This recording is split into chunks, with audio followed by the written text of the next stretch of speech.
여러분 안녕하세요. 카프의 시대 제4강 강좌를 맡은 저는 서울시립대학교에서 학생들에게 주로 이제 소설을 가르치고 있는 유승환이라고 합니다.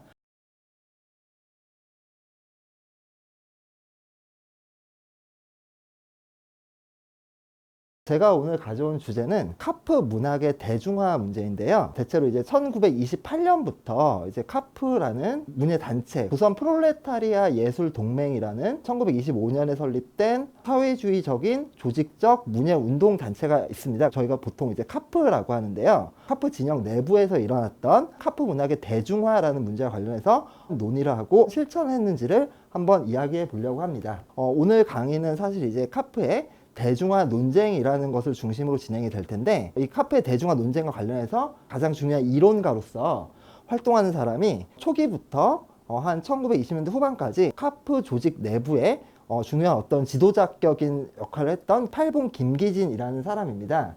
그래서 이 김기진이 제안한 대중화론이 주로 어떤 내용으로 되어 있는가를 김기진이 얘기한 통속소설론, 그리고 대중소설론이라는 두 가지 문제를 중심으로 한번 이야기를 해보도록 하겠습니다. 대중화 문제와 관련해서 중요한 부분은 김기진이 이렇게 대중화론을 이렇게 펼쳤을 때 김기진에게 반대하는, 그 당시 카프 그 조직 내부의 지도 그룹에 속해 있지는 않았지만은 동경에서 무산자라는 잡지를 발간하면서 활동하던 무산자파라는 일종의 약간 급진주의적인 소장파 그룹이 있었습니다. 그들이 발행하던 무산자라는 잡지의 이름을 따서 보통 이렇게 무산자파라고 부르는데요. 이 김기진이 대중화론을 연속적으로 냈을 때 동경지부 중심의 무산자파가 굉장히 격렬하게 비판을 하거든요. 그래서 무산자파의 반론이 어떤 내용을 가지고 있었는가, 그것이 김기진의 대중화론과 어떤 점에서 다른가라는 지점을 한번 이야기를 해보도록 하겠습니다. 그리고 나서 이러한 카프 내부의 대중화와 관련된 논쟁이 종료된 이후에 카프에서 실제로 자신들의 문학을 대중화하기 위해서 새로운 문학적 미디어와 형식들을 만들고 활용하는 양상을 보이는데요. 카프 문학의 대중화를 위해서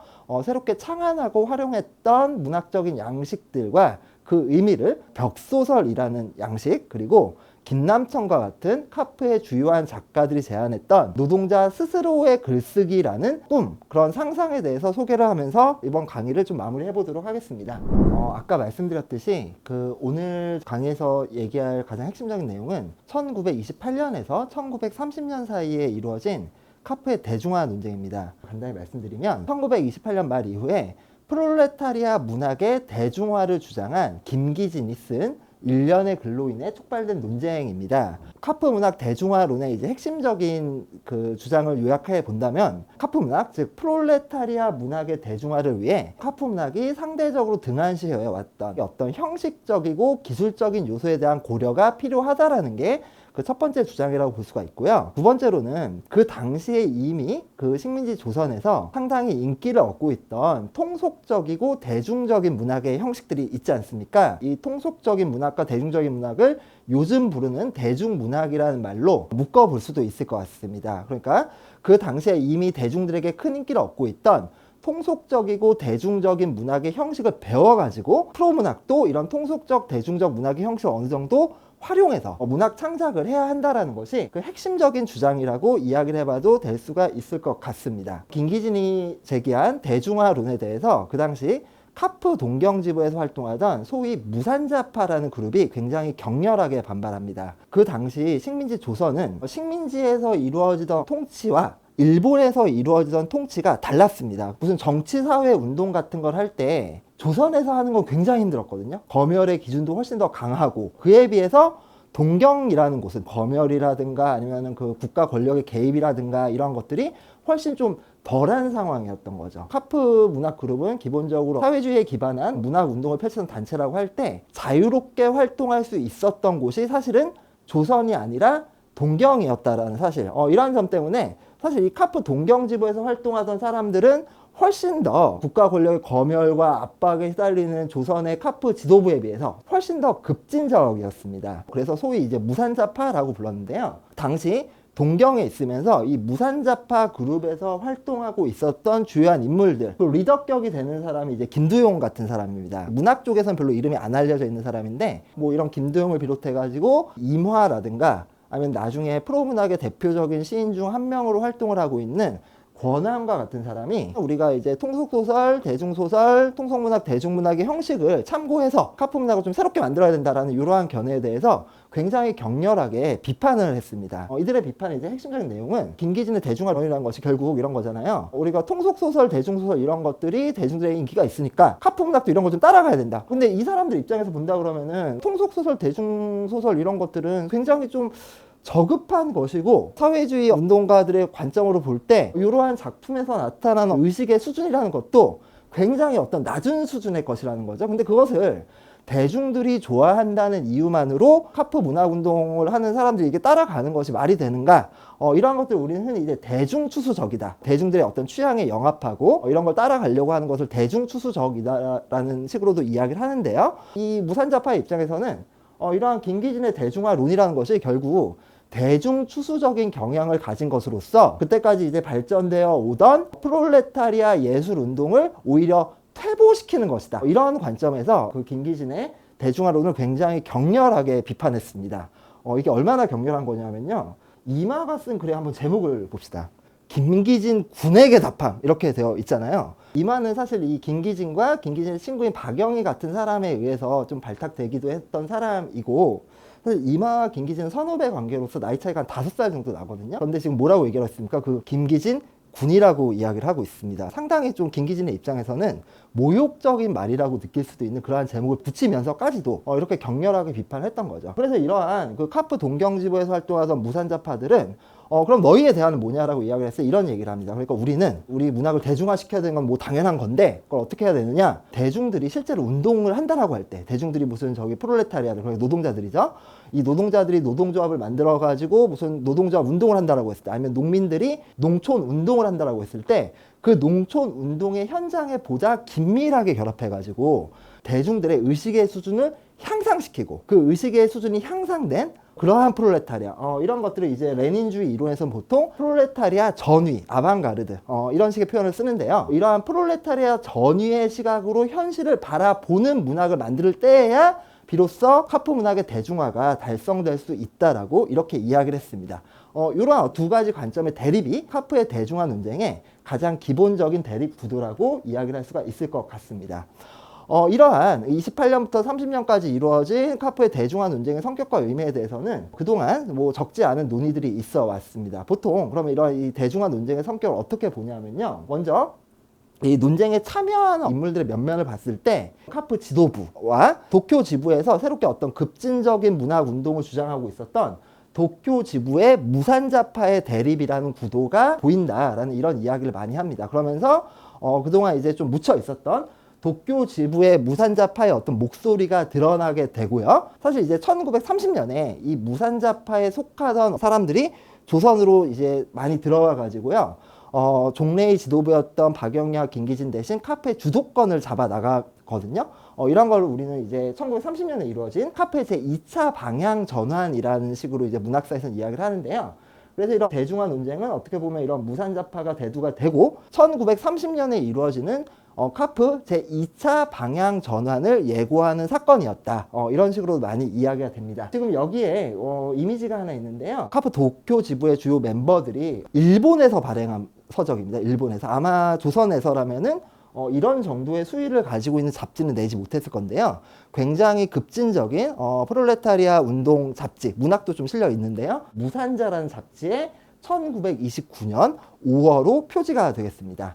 동시에 이런 대중화 논쟁은 기본적으로 이런 거죠. 카프 문학이 대중화가 되어야 하는데 어떻게 대중화가 되어야 할 것인가. 아까 말씀드렸죠. 김기진이 주장한 건 뭐라고요? 문학의 형식적이고 기술적인 요소를 바꿔야 된다. 근데 어떻게 바꾸냐? 대중문학, 통속문학 이런 것들을 좀 참고해서 바꿔야 된다. 문학이 조금 더 대중들에게 맞는 텍스트로 이렇게 바뀌어야 된다. 이런 이야기를 합니다. 그래서 이제 카프의 어떤 두 축이 문학과 정치라고 할 때 이 김기진이 강조한 입장은 문학 자체를 개량하는 것. 그러한 관점에서 저희는 이거를 한편으로 이제 문학주의라고도 부를 수가 있고요. 급진적인 어떤 정치적인 활동을 상대적으로 좀 강조하지 않는다는 점에서 카프 내부의 일종의 우파적인 경향이라고도 이야기를 해볼 수가 있을 것 같습니다. 그에 비해서 이 무산자파의 사람들은 카프 문학을 대중화하기 위해서는 오히려 우리가 노동자, 농민의 투쟁의 현장 속으로 직접 들어가야 된다. 들어가지 않으면 안 된다. 문학과 정치가 있다라고 할 때 어느 쪽을 강조합니까? 정치 쪽을 보다 강조하는 견해입니다. 따라서 이런 대중화 논쟁의 성격을 김기진이 대표하는 카프네이 문학주의와 무산자파가 제시하는 카프네이 정치주의 사이의 대립이라든가 그 연장선상에서 카프네이 우파적인 경향과 좌파적인 경향 사이의 대립이라는 구도로 이러한 대중화 논쟁을 설명하고 있기도 합니다. 그런데 사실 저희가 이 대중화 논쟁에 대해 조금 더 올바로 이해하기 위해서는요, 어째서 발생을 했는가, 사실 이런 문제들을 조금 염두에 둘 필요는 있겠습니다. 그 중에서 우리가 우선 이야기할 수 있는 거는 1928년 2월에 당시 이제 식민지 조선에서는 계속해서 그 당시 사회주의가 유행하면서 계속해서 공산당을 건설하려는 운동이 있었습니다. 제1차 공산당, 2차 공산당, 3차 공산당, 4차 공산당 이런 식으로 공산당 운동이 쭉쭉쭉쭉 일어나는데요. 그 중에서 1928년 2월에 제4차 공산당이 결성이 되고 이 제4차 공산당에서 소위 2월 태세라고도 부릅니다. 민족해방운동에 관한 논강이라는 문건을 이렇게 발표를 하게 되는 건데 당연히 공식적으로 출판된 글은 아닌 거죠. 이 문건은 당시 이제 소련이 있지 않습니까? 이 소련에서 이 코민테른이라는 걸 만들어가지고 각 국의 공산주의 운동에 뭐 지원도 해주고 또 부분적으로 지도도 하고 그렇습니다. 이때 이 코민테른에서 그 얼마 전에 지도 내용을 좀 발표를 하는데 그거 뭐냐면은 조선에서의 공산주의 운동이라는 거는 조금 더 대중 속으로 들어갈 필요가 있다 발표를 하거든요. 그 코민테른에서 제4차 조선 공산당의 이 민족해방 운동에 관한 논강이라는 글은 이런 어떤 코민테른의 지침에 대한 답변서의 의미를 가집니다. 조선에서의 공산주의 운동이 대중과의 밀접한 관계 속에서 이루어져야 한다는 점을 다시 한번 강조하는 내용이 되죠. 두 번째, 좀 씁쓸한 얘기일 수도 있는데 사실 식민지 조선에서의 문학, 근대 문학에 관련된 여러 가지 이론이나 운동과 같은 것들은 일본의 이론이나 운동의 영향을 좀 받는 부분들이 분명히 있습니다. 그래서 아까 이제 코민테른에서 뭐 대중 속으로 들어가야 된다는 지침을 이렇게 얘기했다라고 말씀을 드렸는데 여기에 영향을 받아가지고 일본의 프로 문학 운동 진영에서도 이 당시에 대중화론이라는 것이 굉장히 좀 활발하게 논의가 된 부분들이 있습니다. 그래서 김기진의 대중화론에 대해서 조금 비판적인 생각을 가지고 있는 어떤 연구자들, 학자들은요, 김기진의 대중화론이라는 것이 결국 일본의 몇몇 이제 대중화론의 어떤 이론가들의 논의를 사실 좀 가져온 것에 불과하지 않은가. 어쨌든 뭐 이런 식의 이야기를 하기도 합니다. 그래서 일본 프로문학 운동 진영에서 대중화론이 한참 이렇게 또 발발하고 있었다라는 것, 이런 조선에서 이 대중화 논쟁이라는 것이 발생된 하나의 배경이 된다라고 이야기를 할 수가 있겠습니다. 그리고 사실 이게 되게 결정적인 문제인데요. 특히 이제 이 김기진이 왜 대중화론을 발표했는가라는 문제와 관련해서 1928년, 9년 이 시점에서 당시 조선의 어떤 사회주의 운동의 정세가, 상황이 굉장히 악화되었던 상황과 이 좀 밀접한 관련을 가지고 있습니다. 그러니까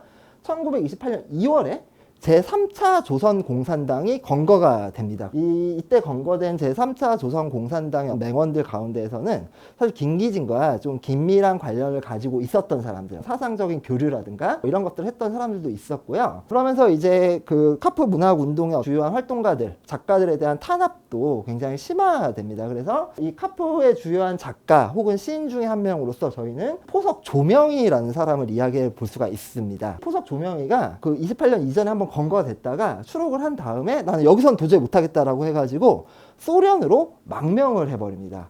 물론 이제 조명희는 나중에 소련을 망명한 다음에 2차 세계대전이 이제 한참 진행되던 무렵에 좀 비극적인 최후를 맞이하게 됩니다만은, 그러니까 이 김기진과 같은 사람은 이제 자신과 같이 여러 가지 활동을 했던 조명희 같은 작가가 이렇게 망명해 버렸다는 사건, 이런데 적지 않은 충격을 받았던 부분들도 있습니다. 동시에 다른 한편으로 이게 식민지 조선은 뭐랄까 문학에 대한 검열이라는 것이 굉장히 좀 심하거든요. 그러니까 이 카프에 속한 작가들이 자신의 어떤 사회주의적인 사상을 바탕으로 무엇인가 좀 정치적인 어떤 글을 쓰고 싶다고 하더라도 그런 글을 쓰면 그거를 발표할 수가 없어요. 당연히 대중들도 읽을 수가 없죠. 그런 상황에서 우리가 어떻게 할 것인가, 약간 이런 식의 어떤 고민들이 그 당시 식민지 조선에서의 사회주의 운동이 여러 가지 어떤 악화된 정세 속에서 점점 위축되어 가는 과정 속에서 어떻게 해야 이런 프롤레타리아 문학 운동을 계속해서 전개할 수 있을까라는 문제, 이런 문제에 대한 고민을 김기진은 분명히 가지고 있었던 것 같습니다. 또 이제 마지막 문제로서 이런 문제도 있는데요. 사실 그 식민지 조선이라는 사회는 의무 교육이 시행된 사회가 아니었죠. 그렇기 때문에 이 문학의 독자가 되려면 기본적으로 글을 읽을 수가 있어야 되는 것인데, 의무 교육이 시행되어 있지 않았던 식민지 조선 사회에서는 이 프롤레타리아 대중, 노동자, 농민 대중이라고 할 수 있는 사람들이 일단 이 글을 읽을 수 있는 능력, 우리가 흔히 문해력이라고 부르죠.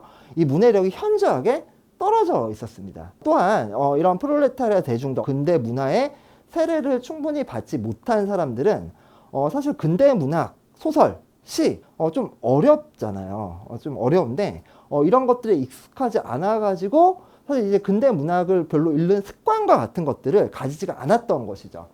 그래서 사실 이 시기에 프롤레타리아들이 있었다라고 할 때 이 프롤레타리아들은 대부분 읽지 못하는 사람들이었습니다.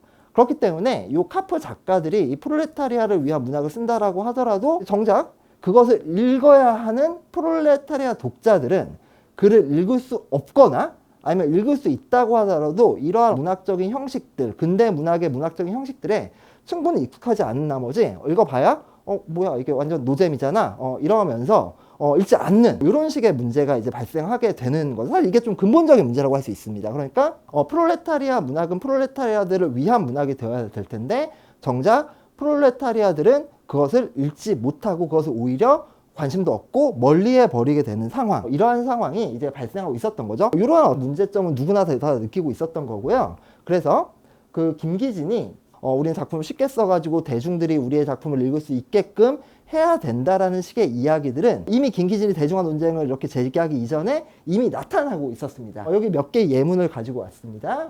장준석이라고 잘 알려져 있지는 않은데 이 사람도 이제 프롤레타리아 문학 운동에 부분적으로 참여하는 사람인데요. 여러 XX라고 되어 있는 건데 요거는 검열에 걸려가지고 쓰지 못한 소위 복자라고 하는 부분입니다. 그러니까 이제 우리의 예술은 노동자, 농민의 예술이 돼야 되는데 그러려면 제1의 조건이 뭐냐? 우리의 예술은 무엇보다도 그들이 이해할 수 있는 예술이 되어야 한다 라는 식의 이야기를 하고 있죠. 이 말은 지금까지 우리가 썼던 어떤 프롤레타리아 문학이라는 거는 노동자들이 이해할 수 없는 혹은 노동자들이 이해하기 어려운 어떤 문학이었다라는 식의 이야기를 하는 거죠. 이북만 같은 사람이 있습니다. 이 이북만도 이제 도쿄의 무산자파에서 활동했던 사람인데요. 이런 이야기를 합니다. 조선의 프롤레타리아들, 조선의 노동자 농민들은 읽을 능력이 없다. 없기 때문에 우리가 쓰는 소설이나 희곡과 시와 같은 것들을 그대로 읽기가 굉장히 어렵다라고 이야기를 하고 있습니다. 따라서 이 사람들에게 문학을 보급하고 문학을 통해서 아지라고 이야기를 하고 있습니다. 아지는 여기서 이제 아지테이션이라는 것의 약자인데요. 여기서는 그냥 선전선동이라고 이해를 해주시면 되겠습니다. 그래서 이 문학을 통해서 이렇게 노동자 농민들을 이렇게 선전선동하는 유일하고 최선의 방법은 뭐냐? 언어와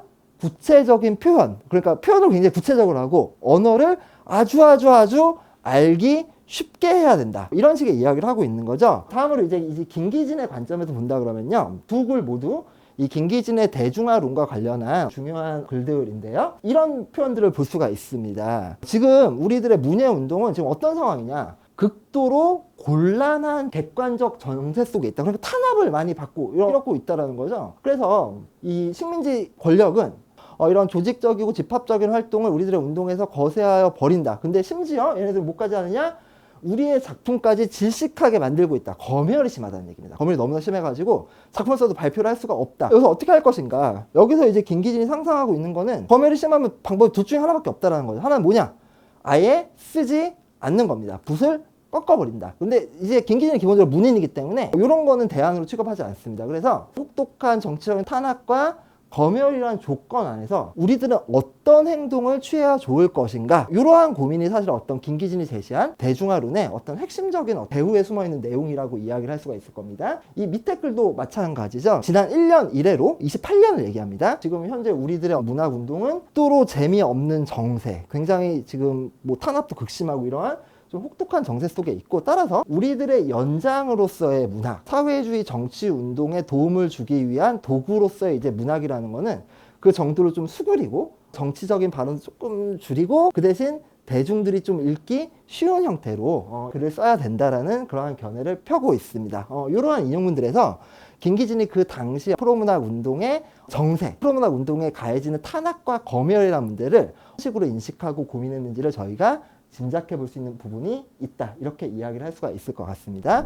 결국 이러한 그 대중화 논쟁의 배경들을 고려해 봤을 때 이 대중화 문제의 핵심적인 쟁점들로 이야기할 수 있는 것들은 당국의 검열에 시달리고 있다라고 할 때 그러한 상황 속에서 어떻게 프로문학 운동을 지속해 나갈 수 있을 것인가 라는 문제가 첫 번째 쟁점이 됩니다. 이런 상황에 대해서 어떻게 대처해야 될 것인가. 두 번째 쟁점이라고 이야기를 할 수 있는 건 이런 거죠. 아까 김기진도 그렇고 이북만도 그렇고, 사실 이북만은 김기진과는 약간 좀 반대편에 서 있는 사람이거든요. 근데 이 김기진도 그렇고 이북만도 그렇고 지금 이 대중들을 어떻게 바라보고 있냐면은 이 대중들이 읽을 수가 없다. 우리가 쓰는 일반적인 근대문학 작품들을 읽기가 너무 어려워한다. 그렇다면 이때 이러한 대중들을 대상으로 해가지고 대중들 자신의 문학, 대중들을 위한 문학을 어떻게 수립할 수 있을 것인가 라는 문제, 이 카프의 대중화 논쟁은 어느 정도 제기하고 있는 부분들이 있습니다. 이것은 다르게 생각해 본다 그러면요, 이렇게도 이야기를 해볼 수가 있습니다. 한국의 근대 문학이라고 한다 그러면요, 이 한국의 근대 문학이 출발될 때 주요한 작가들이 있죠. 저희가 흔히 떠올릴 수 있는 거는 뭐 이광수라든가 김동인이라든가 염상석과 같은 사람들인데요. 초기 소설의 개척자들입니다. 이 사람들의 어떤 공통점이 혹시 뭔지 아십니까? 이 사람들의 공통점은 전부 다 일본 유학을 다녀온 당대 최고의 교육을 받은 사람들이라는 거죠. 근대 초기 한국 문학을 이끌었던 작가들의 면면을 볼 때 이것이 혹시 엘리트 중심의 문학이 아닌가, 이러한 식의 어떤 의심을 사실 면하기가 좀 어렵습니다. 그리고 그들의 실제 텍스트를 살펴본다고 하더라도 이건 좀 다른 주제에 해당이 되겠습니다만은 그들의 문학은 사실은 좀 어느 정도의 엘리트 중심주의적인 관점, 이러한 부분들을 분명히 가지고 있는 측면이 있어요. 그렇다면은 사실 이 대중들 그 자신의 문학을 어떻게 수립할 수 있을 것인가 라는 문제는 엘리트 중심의 문학의 한계를 어떻게 넘을 수 있을 것인가 라는 문제에 대한 문제 제기와도 어느 정도 이어지는 지점이 있다라고 이야기를 할 수가 있고요. 과연 이 한국의 근대 문학이라는 것이 우리의 모두를 위한 문학인가, 혹시 어떤 특정한 누군가만을 위한 문학이 아닌가라는 문제는 어떻게 보면은 대중화 논쟁이라는 선을 넘어가지고 1925년부터 1935년까지 활동했던 카프 문학 운동 전체가 가지는 가장 중요한 의미로서 지금도 어느 정도 그 유효성을 가지고 있는 굉장히 중요한 문제 제기라고 이야기를 해볼 수도 있을 것 같습니다. 그러한 관점에서 대중화 논쟁은 다른 한편으로는 대중들이 현재 향유하고 있는 문학과 문화 이런 거 있잖아요. 아마 지금도 우리가 대중문화의 영역이라는 것이 있죠. 만화도 있고 뭐 게임도 있고 그런 것들이 있는데 사실 지금도 그런 우리 대중들이 향유하고 있는 뭐 대중문화의 영역이라는 거는 제대로 된 가치평가 같은 것들을 받지 못하는 경우가 굉장히 많습니다. 특히 이제 이 김기진이 이 대중화론을 제시하면서 우리가 현재 이 대중들이 비록 프롤레타리아 문화가 아니지만 대중들 나름의 문학과 문화를 향유하고 있다라고 할 때 그것이 의미를 가지고 있는 것인지 좀 생각할 필요도 저희는 있는데, 이 카페 대중화 논쟁에서 사실 이러한 부분들에 대한 문제 제기도 좀 이루어집니다. 그리고 그러한 과정 속에서 이 대중들 자신의 문학, 대중들 자신을 위한 문학을 수립한다라고 할 때 그것이 우리에게 주어져 있던 종래의 전통적인 어떤 근대 소설, 근대 시, 이러한 형태로 대중들 그 자신의 문학을 수립할 수 있을 것인가 라는 문제도 얘기해 볼 수 있어요. 그래서 이 카페 대중화 논쟁이라는 거는 부분적으로 우리에게 주어져 있는 기존의 문학적인 형식과 미디어를 넘어서 새로운 어떤 문학적인 형식과 미디어를 만들어 나가면서 이 문학의 경계와 의미를 다시금 설정할 수는 없을 것인가 와 같은 문제 제기도 포함하고 있다라고 이야기를 할 수가 있겠습니다. 그러한 관점에서요, 사실 이 대중화 논쟁이 종료가 된 다음에 특히 새로운 문학적인 형식과 새로운 미디어를 활용해서 카프 문학의 대중화를 좀 새로운 방식으로 시도해 보려는 그러한 구체적인 실천들도 있었는데요. 그러한 구체적인 실천으로서 이를테면 이런 벽소설이라든가 아니면 전문적인 작가가 쓰는 문학이 아닌 종래 문학의 수동적인 소비자, 향유자 정도로만 취급이 되었던 노동자, 농민, 대중 스스로에 의해서 쓰여지는 노동자 글쓰기에 대한 상상과 같은 것들도 있는데요. 이러한 것들을 저희가 이제 카프 문학의 대중화 문제의 주요한 쟁점 가운데 하나라고 또 저희가 이야기를 해볼 수가 있을 것 같습니다. 그래서 오늘 강의는 대체로 지금 여기서 얘기하고 있는 쟁점들과의 관계 속에서 김기진과 무산자파의 카프 문학 대중화에 대한 관점들, 이런 대립되는 관점들을 살펴보고 카프 문학의 대중화를 위한 구체적인 실천들의 사례들로서 벽소설과 노동자 글쓰기라는 문제를 간단하게만 한편 살펴보고자 합니다. 아까 말씀드렸지만 이 김기진의 대중화론은 기본적으로 당시 굉장히 혹독해지기 시작했던 식민지 이제 권력의 정치적인 탄압과 검열이라는 조건을 고려하고 있습니다. 정치적 탄압과 검열이라는 현실적인 조건 속에서 프로 문학이 대중 독자를 어떻게 획득할 수 있는가, 이러한 방안을 강구한다라는 성격을 가지고 있습니다. 이 김기진은 주로 프로 문학이 가지고 있는 형식적이고 기술적인 요소를 보완함으로써 이 프로 문학이 대중들에게 좀 더 가까이 다가갈 수 있다라고 생각을 했고요. 특히 이 김기진과 같은 경우 소설 부분에 있어서는요, 이미 대중들에게 큰 인기를 얻고 있는 통속소설 혹은 이 대중소설이라고 김기진이 부르는 것들이 있습니다. 지금의 우리에게 이 두 개가 같은 말로 여겨질 수 있는데 그 당시 김기진이 조금 다른 소설로 좀 생각을 해 보았습니다.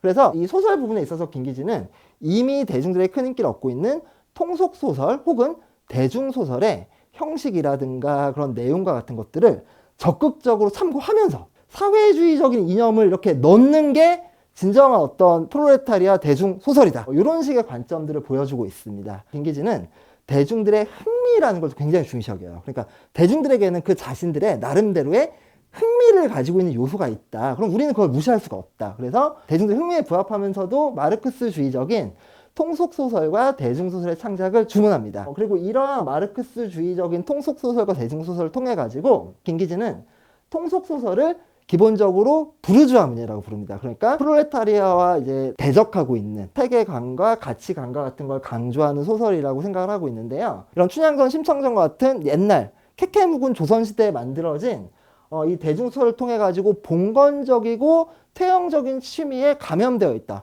그걸 그대로 냅둘 것인가? 아니다. 이 우리 마르크스주의자들도 이런 마르크스주의적인 통속소설과 대중소설을 만들어가지고 부르주아적이고 봉건적이고 퇴형적인 것들로부터 감염됨을 방지하는 동시에 대중을 감염으로부터 격리해야 된다. 대중들에게 마르크스주의 사상을 고취할 것을 요구하는 것. 사실 이게 이제 김기진의 대중소설, 통속소설론의 핵심적인 내용에 속한다라고 이야기를 할 수가 있을 것 같습니다. 자, 그래서 몇몇 예문들을 볼게요. 이거는 이제 통속소설론과 관련된 거고, 이건 이제 대중소설론과 관련된 건데요. 통속소설론을 보면은 왜 프롤레타리아적인 통속소설이 필요한가? 부르주아 문예 내지 푸티 부르주아 문예의 감염으로부터 대중들을 격리해야 된다. 그렇기 때문에 막스주의 문예가의 통속소설로의 진전은 필요하다. 막스주의 소설가들도 통속소설을 써야 된다라는 거죠. 이것도 비슷하죠? 대중소설을 써야 되는데 왜? 대중을 일종의 마취제와 같은 성격, 이런 것들로부터 대중을 모든 마취제로부터 구출해야 된다. 바로 그렇기 때문에 마르크스주의 문학가들도 대중소설을 써야 된다. 이렇게 이야기를 하고 있다고 볼 수가 있을 것 같습니다. 동시에 이런 이야기를 하면서 김기진은 대중들의 기호, 흥미 이런 것들을 굉장히 좀 중요시 여깁니다. 그래서 빨간색으로 칠해진 부분만 보시면요, 대중들에게 다가가기 위해선 대중들의 흥미와 관심, 취향과 같은 것들을 무시할 수가 없고, 대중들에게 다가가기 위해서는 대중들의 취향이 무엇인지를 파악하고 그것을 인정하고 들어가야 된다. 이게 굉장히 좀 중요한 발견일 수 있는데, 어쨌든 현존 대중의 기호라는 걸 이제 우리가 살펴봐야 된다. 물론 이 김기진과 같은 사람이 볼 때에는 지금 현재 대중들이 가지고 있는 기호라는 거는 아주 수준 낮은 것들이에요. 아주 저급한 것들입니다. 김기진의 관점에서 봤을 때는. 그러므로 분명히 이제 그 대중들의 기호, 취향 이런 것들을 좀 관심을 가지고 그쪽으로 접근해 들어가야 되는 건 맞는데, 이때 뭐라고 표현하고 있냐면요, 현존 대중의 기호로 우리들의 작품을 가지고 지금 뭐라고 얘기하고 있습니까? 강화한다, 내려가야 된다라고 이야기하고 있어요. 내려가야 된다. 왜 내려가야 되는가?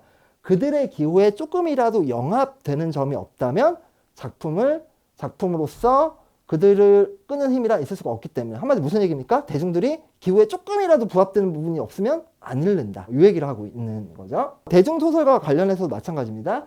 우리가 대중들을 위한 대중소설을 쓴다라고 할 때 우리의 대중소설 그들에게로 접근할 수 있는 길은 오직 하나다. 그들의 얼마 안 되는 흥미를 붙잡는 길밖에 없다. 대중들의 취향과 기호를 고려해야 된다는 점을 이렇게 반복적으로 이야기를 하고 있다라고 볼 수가 있을 것 같습니다.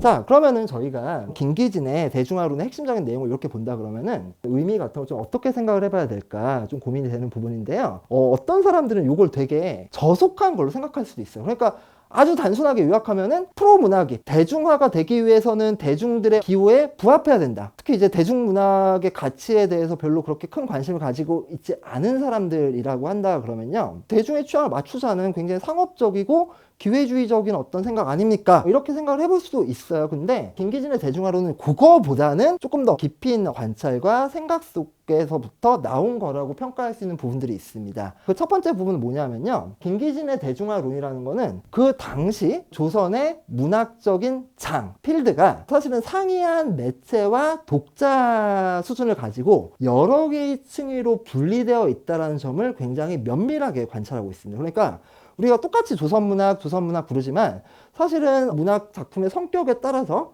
그 매체들도 조금씩 다르고 사람들도 다르다. 서로 다른 여러 개의 문학적인 장, 필드들이 같이 모여있는 게 조선의 문학장이고, 그런 서로 다른 문학장들이 경쟁하고 있는 상황과 같은 것들, 이런 것들을 사실 많은 사람이 잘 모르거든요. 근데 김기진은 그러한 부분들을 굉장히 좀 빠르게 간취한 것이라고 이야기를 해볼 수가 있습니다. 그러니까 아까부터 제가 계속 김기진은 통속소설과 대중소설이라는 것을 다르게 본다. 김기진은 소설을 세 가지 층으로 나눕니다. 그건 뭐냐면 첫 번째 그냥 소설입니다. 그러니까 지금까지 프롤레타리아 소설들이 쓰여져 왔던 방식 그대로인데요. 그러니까 일반적인 소설이에요. 그럼 이 일반적인 소설이라는 건 뭐냐? 매체는 무엇입니까? 문학 잡지 같은 거, 아니면 종합지에 수록되는 소설, 이런 것들입니다. 그 대표적인 사례는 프로문학 같은 거라고 볼 수 있고, 김기진의 입장에서는 그렇습니다. 프로문학 같은 거라고 볼 수 있고, 이런 소설을 보는 독자는 누구냐? 김기진의 말에 의하면 첫 번째, 각성한 노동자, 의식이 이렇게 막 높은 수준으로 올라간 각성한 프롤레타리아들, 아니면은 타락한 학생 말고 진취적인 학생, 그리고 실업 청년. 그래서 일자리를 얻으려고 하지만 일자리를 얻지 못하고 있기 때문에 사회에 불만이 가득 찬, 사회의 어두운 진실을 알기를 원하는, 아니면은 투쟁적인 인텔리겐차들이 좋아하는 그러한 소설의 영역이 있습니다.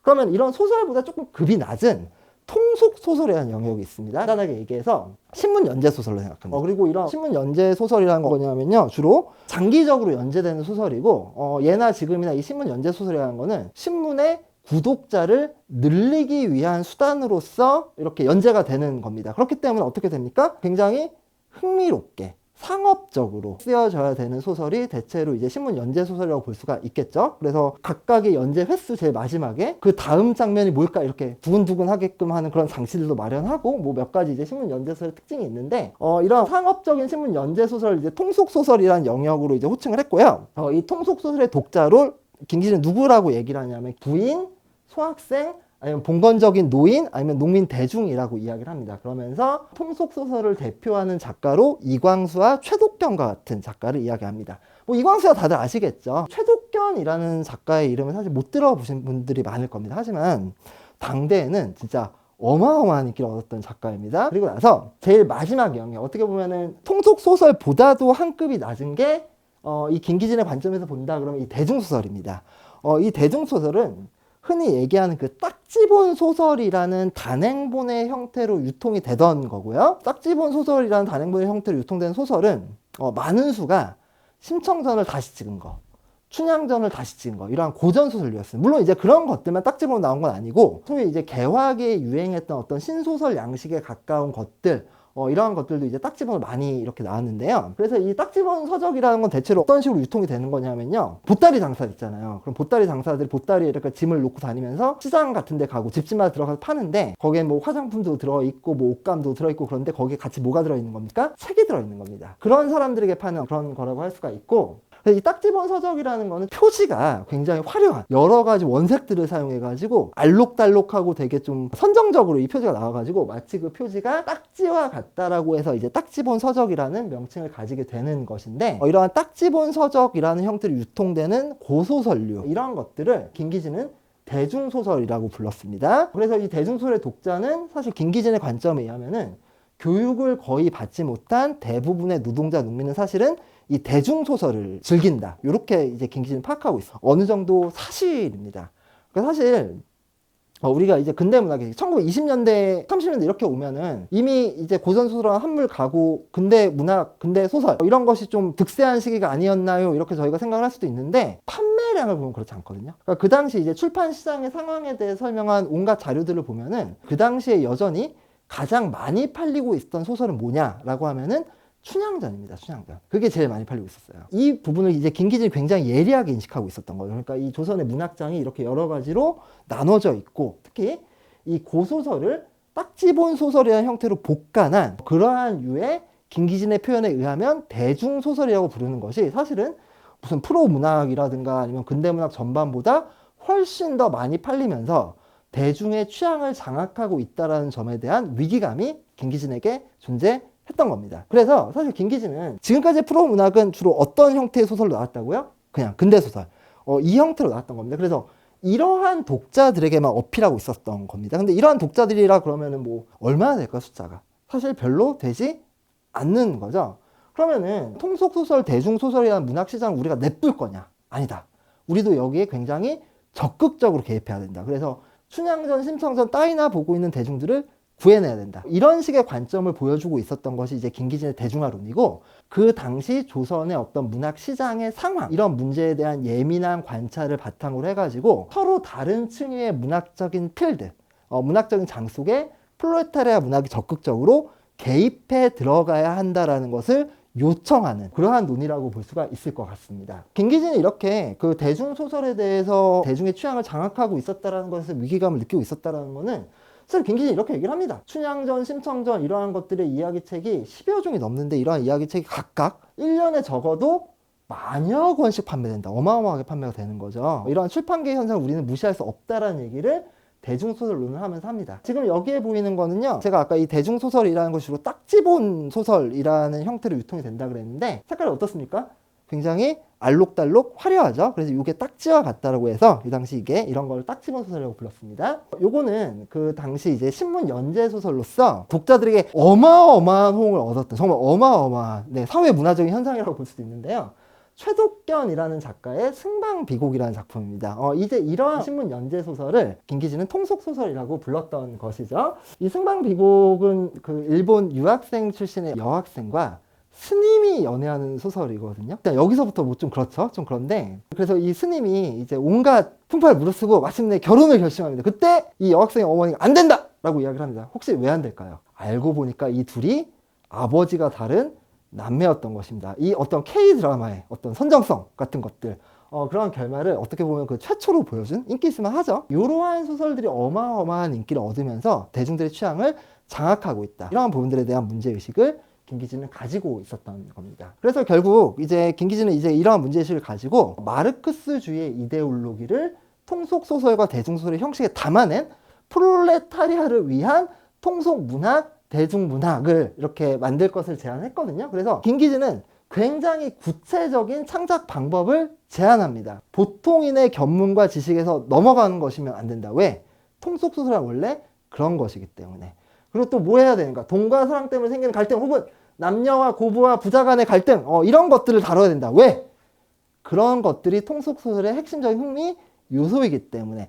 다만 통속소설을 쓸 때 그냥 똑같이 쓰면 안 되고 갈등의 사회적인 원인을 드러내면서, 그러니까 사랑과 관련된 갈등이 있다 그러면은 이러한 갈등이 우리 사회의 계급 갈등과 매우 밀접한 관련이 있습니다라는 거를 소설 속에 드러내야 된다. 즉 사건을, 유물 사건을 가지고서 봐야 된다. 이런 이야기를 하고 있습니다. 제가 이거 빨간색으로 표시해 놓은 이유는 뭘까요? 이게 김기진이 제안한 보통의 통속소설과 마르크스주의적인 통속소설 사이의 차이를 보여주는 겁니다. 그 외에 문체도 있어서도 연설하지 말고 객관적으로 표현하고 문장은 평행의 관계를, 한마디로 얘기하면은 통속소설의 문법대로 쓰되 다만 갈등의 사회적인 원인을 드러내는 것이 마르크스주의적인 통속소설이다. 이렇게 이야기를 하고 있는 거예요. 대중소설이라 그러면요, 제재는 노동자와 농민들의 일상 견문의 범위 내에서 취하고 물질 생활의 불공평과 제도의 불합리로 말미암아 생기는 비극을 주요소로 해라. 요게 이제 좀 새로운 부분이고요. 그 외에는 남녀, 고부, 부자 간의 충돌을 다뤄라. 똑같은 거죠. 그리고 문장은 평이하게 쓸 때 여기서 재밌는 얘기가 나오죠. 뭘로 써라? 운문으로 써라. 왜 운문으로 써야 됩니까? 고전 소설은 원래 운문으로 쓰여져 있는 경우가 많고, 그렇기 때문에 그게 일종의 낭독의 형태로 유통되는 경우가 많았거든요. 그러한 방식으로 이 소설을 수용할 수 있도록 고전 소설처럼 율격이 느껴지는 운문으로 써자. 이런 식의 이야기를 하고 있는 겁니다. 그 외에 뭐 한 구절을 너무 길게 서술하지 말라거나, 묘사 설명 간결하게 하라거나, 아니면은 성격과 심리의 묘사보다는 인물의 상황과 사건을 속도감 있게 전개하라거나, 이런 식으로 김기진이 나름대로 파악한 대중소설의 문법 그대로에다가 몇몇 요소를 첨가해 가지고 이것을 여기에 마르크스주의 사상을 담는 거, 이게 이제 마르크스주의적인 대중소설이라고 김기진은 판단하고 있는 것이 되겠습니다. 그렇다면은 여기까지 봐서 이제 김기진의 대중화론의 핵심적인 내용들 저희가 살펴본 건데요, 그 의미와 한계를 간단하게 이야기를 해보도록 하겠습니다. 김기진의 대중화론이라는 거는 어떻게 보면은 한국 근대 비평사에 있어서 최초의 본격적인 대중문학론이라고도 이야기를 할 수가 있습니다. 왜? 김기진은 통속소설과 대중소설이 어떤 특징을 가지고 있는 것인지 철저히 분석했어요. 그리고 그걸 어느 정도 참고하면서 우리도 소설을 써야 된다, 이런 얘기를 하는 거잖아요. 그래서 그 과정에서 이제 김기진은 통속소설과 대중소설, 즉 신문연재소설과 딱집은 구소설인데, 구체적으로는 이러한 것들이 어떤 소재를 다루고 있는가, 어떤 식으로 작품을 구성하고 있는가, 어떤 식으로 문체를 만들어내고 있는가, 이런 것들을 포함해가지고 심지어 조판이 뭐죠? 뭐 이를테면 글자 크기가 커서 읽기 좋다라든가, 아니면 표지가 울긋불긋해가지고 사람들의 눈길을 끈다라든가, 이러한 것들까지 굉장히 상세하게 분석을 하고 있다라고 이야기를 할 수가 있을 것 같습니다. 동시에 대중문학이 왜 발생하는가, 즉 대중문학 발생의 근거가 되는 사회적인 상황과 대중문학을 이 대중들이 좋아하는 심리에 대한 인식, 이런 것들까지도 사실은 나아가고 있습니다. 어떻게 보면 좀 본격적인 대중문학론으로서는 김기진의 대중소설론이 사실 그 최초라고 볼 수 있는 측면들이 좀 있는 거죠. 두 번째로는 김기진은 대중소설을 식민지의 대중들이 좋아한다라고 이야기를 하고 있죠. 근데 그 김기진이 얘기한 대중소설이 뭐라고요? 춘향전, 심청전 같은 겁니다. 조선시대 고소설, 옛날 소설이라는 거죠. 그래서 식민지 조선 대중이 향유하고 있는 문화적인 영역과 그들의 취향을 발견하면서 근대적인 조선 사회에 여전히 남아있는 자녀 문화라는 형태로 남아있는 새로운 영역들을 발견하고 그 영역을 우리가 적극적으로 개입해서 어떻게 해야 된다, 뭐 이런 식의 어떤 주장을 하고 있는 겁니다. 동시에 자녀적인 영역들, 근대 문화 속에서 여전히 남아있는 봉건적이고 전통적인 문화의 자녀적인 영역들을 발견해 나가면서 김기진은 문화적인 영역이 나름대로의 연속성과 자율성을 가지고 있다는 인식까지 나아가고, 프로문학의 어떤 도식주의를 탈피한 실질적인 문학사 인식의 가능성을 이야기하고 있다고 할 수가 있겠습니다. 마지막으로 사실 이 카프 문학운동 내부에서 김기진은 언제나 그런 사람이긴 했는데요, 이 김기진은 프로소설의 형식 문제, 프로문학 기술 문제에 대한 심화된 논의의 계기를 제공하고, 실제로 나중에 이 김기진의 대중화론 이후에 프로문학의 형식이 어떻게 돼야 되는가에 대한 연속적인 논의를 발표하게 되기도 합니다.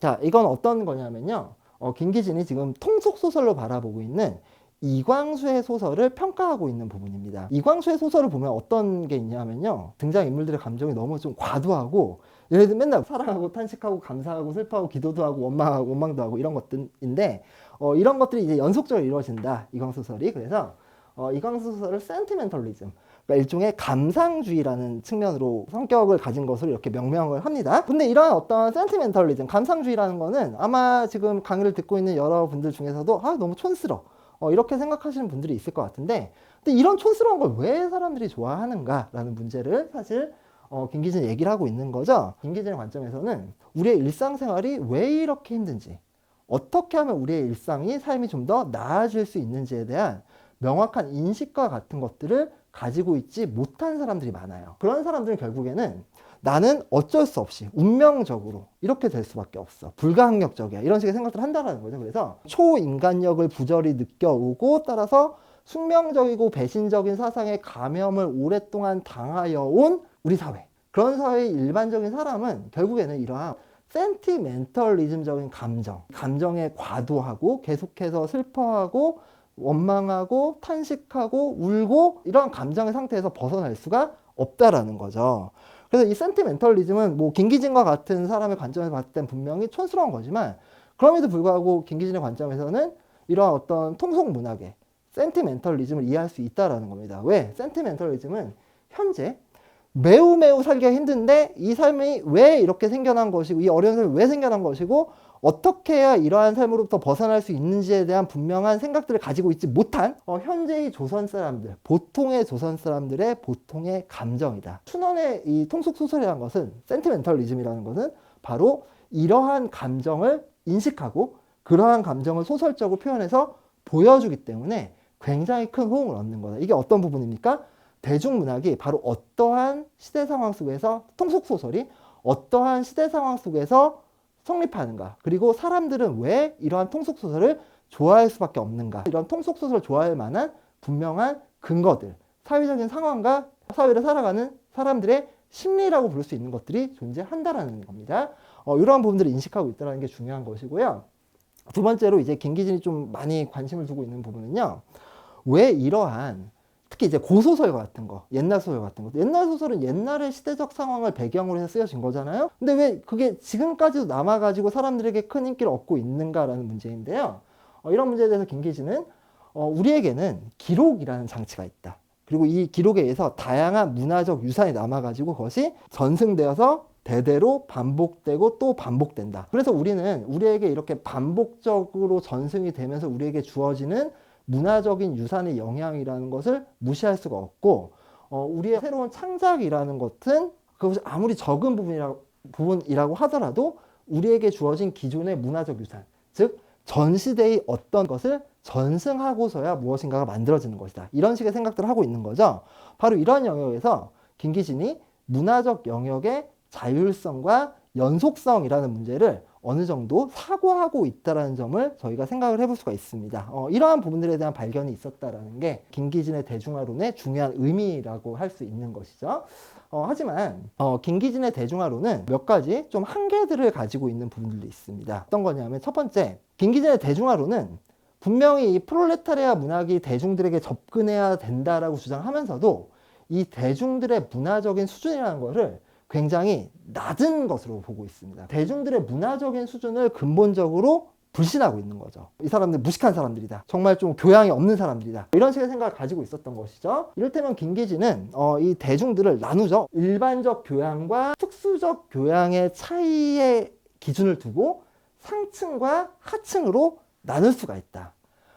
이렇게 대중들이 상층의 대중과 하층의 대중으로 나뉘기 때문에 우리도 이런 두 층의 대중에게 접근하기 위해서는 상층의 대중을 위한 프로문화, 그거는 이제 일반적 그 이전의 프로문화입니다. 이런 걸 따로 써야 되고, 또 하층의 대중을 위한 프로문화, 이런 걸 또 따로 마련해야 된다. 이런 식의 이야기를 하고 있는 겁니다. 그래서 이러한 관점에서 김기진의 눈에서 대중들은 기본적으로 마르크스주의적인 통속소설, 대중소설을 통해 가지고 현재 무식한 상태에서 이 마르크스주의를 주입받아야 하는 계몽의 대상에 머물고 마는 측면이 있다라고 이야기를 할 수도 있을 것 같습니다. 자, 그 다음으로 김기진이 보여주고 있는 내용과 형식의 근본적인 이분법의 문제를 저희가 생각을 해볼 수가 있는데요. 김기진의 대중소설론을 핵심적으로 한마디로 요약한다 그러면 이런 거라 그랬죠. 대중소설, 통속소설의 형식에 마르크스주의의 이념을 넣어야 한다. 이겁니다. 근데 이게 가능할까요? 왜냐하면은 우리가 형식과 내용, 문학의 형식과 내용이라는 것이 서로 간에 긴밀하게 관련되어 있고 서로 떨어질래야 떨어질 수가 없는 것이라고 한다 그러면요. 대중소설과 통속소설이 그 나름의 형식이 있다는 것은 그 형식 자체가, 대중소설과 통속소설의 형식 자체가 대중소설과 통속소설이 가지고 있는 어떤 내용이라든가 사상이라든가 주제라는 것과 떨어져서 존재할 수 없이 만들어진 것이라는 것을 이야기를 합니다. 그렇다면은 대중소설과 통속소설의 형식을 그대로 두고 거기에다가 마르크스주의적인 내용만을 넣는다. 가능할까요? 불가능할까요? 사실 이거는 뭐 해봐야 아는 것이겠습니다만 사실 쉽지 않다라고도 이야기를 할 수가 있습니다. 그래서 이런 김기진의 제안은 김기진 자신이 창작한 작품을 비롯해가지고 실제 이 작품 활동을 통해서 김기진의 제안이 실현되었다라고 볼 수 있는 작품이 거의 없어요. 관점에 따라 이거 조금 다르긴 한데 대체로 이제 거의 없다라고 이야기를 할 수가 있습니다. 두 번째, 김기진의 대중화론은 이미 우리들에게 주어져 있는 미디어라든가 문학의 개념에 어느 정도 안주해버리는 경향도 있다라고 이야기를 할 수가 있습니다. 어떻게 보면은 일단 김기진의 대중소설, 통속소설론이라는 것이 대중이 즐기는 대중소설이 있고 통속소설이 있다. 그럼 우리도 그 대중소설 따라서, 통속소설 따라서 소설을 써야 된다. 이런 얘기잖아요. 그러니까 이 김기진이 애초에 이런 대중화론을 제안한 동기 중에 하나가 뭐라고 그랬습니까? 정치적인 탄압과 검열이었습니다. 이런 정치적인 탄압과 검열 속에서 뭐랄까요? 그 주제 혹은 이념의 수준을 좀 낮추더라도 합법적으로 이 대중들에게 접근할 수 있는 그런 방식을 찾아야 된다라는 게 사실 김기진의 핵심적인 견해라고 볼 수 있는 거죠. 그런 점에서 그래서 어떻게 보면 김기진은 이러한 관점에서 재래의 미디어와 문학 장르 속에 안주하거나 후퇴해버리는 경향도 있다라고 이야기를 할 수가 있고요. 무산자파들에 의해서 지속적인 공격의 대상이 되는 부분들도 있다고 말을 할 수가 있을 것 같습니다. 자, 그러면은 김기진의 이러한 대중화론에 대한 무산자파의 비판과 반론을 한번 보도록 하겠습니다. 김기진을 직접 비판하면서 비난했던 사람은 김기진의 후배인 이마인데요. 이마에게 있어서 김기진의 견해라는 거는 결국 우리 검열을 하니까 좀 수준 낮은 문학을 하자라는 얘기 아니냐. 이런 식으로 비추어졌습니다. 따라서 이마는 이 김기진의 대중화론이 검열을 의식한 예술운동의 퇴보이자 우리의 계급적 원칙의 포기, 프롤레타리아 문학 원칙의 포기라는 견해를 보여줍니다. 이렇게 얘기를 하고 있죠.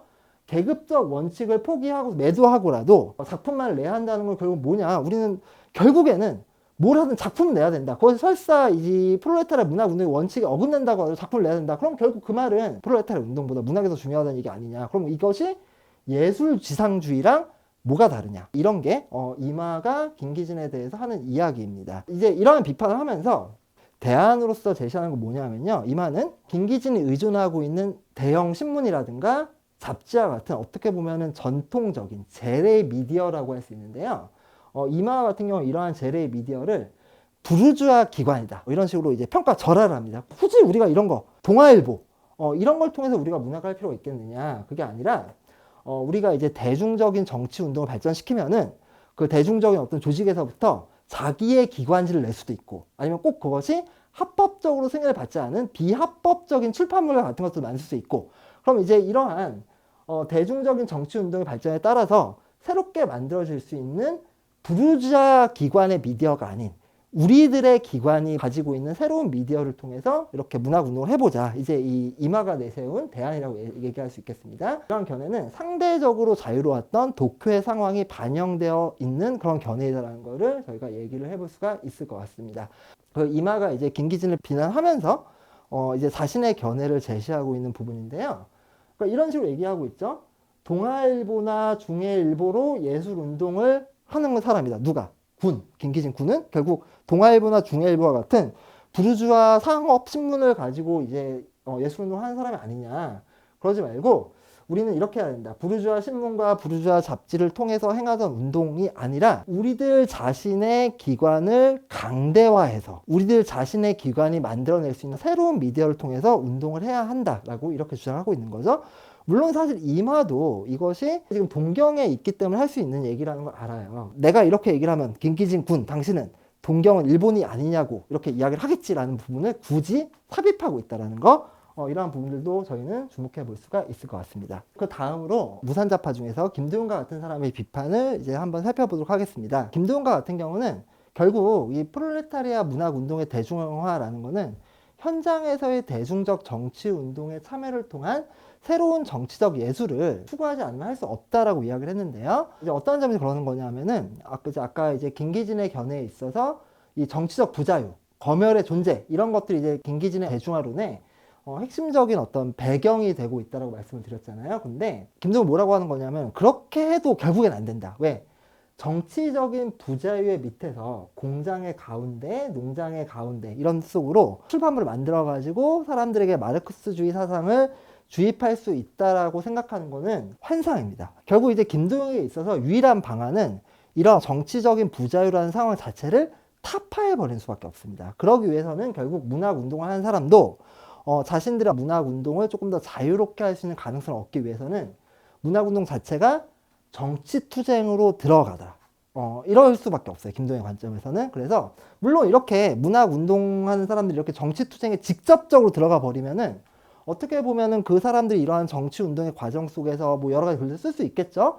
어떨 땐 뭐 삐라도 쓸 수 있고, 어떨 땐 뭐 선전 벽보도 쓸 수 있고 그럴 겁니다. 그러한 것들을 또 많은 사람들은 예술이 아니라고 얘기할 겁니다. 하지만 김동의 관점에서는 바로 이러한 방식으로 정치 투쟁에 결합함으로써 예술의 문을 나오는 것이 새로운 예술의 문으로 들어갈 수 있는 오히려 가장 빠른 길이다. 이러한 것이 이제 김두흥의 생각이라고 이야기를 할 수 있습니다. 이제 마지막으로 이 권한과 같은 경우는 김기진의 문제의식에 조금 동감하는 부분이 있어요. 그러니까 김기진의 문제의식의 중요한 부분은 아까 말씀드렸지만 검열입니다. 검열과 탄압이 이렇게 심한 상황에서 우리가 어떻게 대중들에게 글을 읽힐 수가 있을까라는 문제인데요. 권한의 경우는 전통적인 문학 텍스트 생산과 유통이 이루어지는 방식 말고 새로운 어떤 채널, 경로를 마련하는 것에서부터 활로를 모색해야 된다라고 이야기를 하고 있습니다.